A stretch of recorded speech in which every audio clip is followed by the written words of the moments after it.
तो question number 22 देखेंगे। The angular velocity of the engine and hence of the wheel of a scooter is proportional to the petrol input per second. ठीक है भाई, motorcycle को अगर चलाओगे तो वो क्या करते हुए चलेगी? प्योर रोलिंग करते हुए। उसके चक्के प्योर रोलिंग करते हुए चलते हैं। और बोला है कि स्कूटर की जो स्पीड होगी, और प्योर रोलिंग है तो वही स्पीड ओमेगा आर के प्रोपोर्शनल रहेगी, मतलब v प्रोपोर्शनल टू ओमेगा रहेगा। तो वेलोसिटी या फिर एंगुलर वेलोसिटी कोई भी हो, वो किस पे डिपेंड कर रही है? वो डिपेंड कर रही है पेट्रोल इनपुट के रेट पे। ठीक है, तो पेट्रोल इनपुट के रेट को मैं सिंपली आर बोल लेता हूं। तो आर इंटू, हाँ हाँ, आर इंटू के, मतलब वेलोसिटी को मैं लिख सकता हूँ ना, के into are.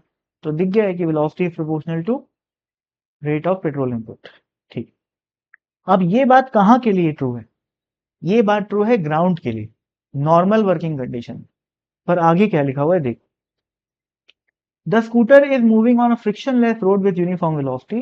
If the petrol is increase by 10%, the linear velocity of the scooter is increase by.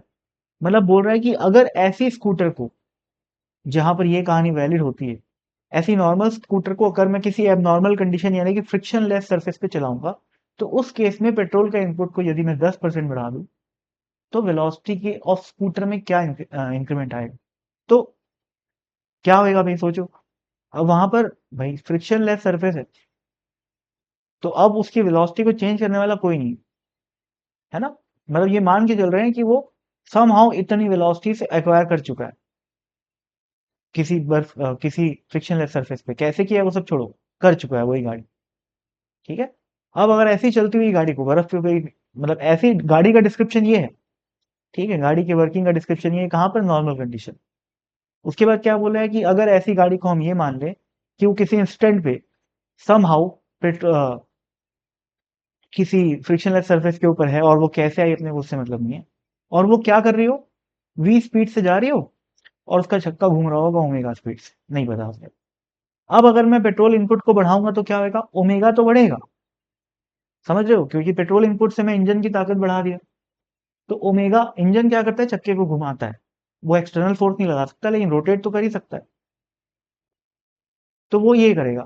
पर उससे वेलोसिटी में कोई फर्क पड़ेगा क्या? नहीं फर्क पड़ेगा, क्योंकि अब चक्के और जमीन के बीच में फ्रिक्शन का कोई है ही नहीं सहारा, है ना। तो वेलोसिटी कैसे बढ़ जाएगी? नहीं बढ़ेगी।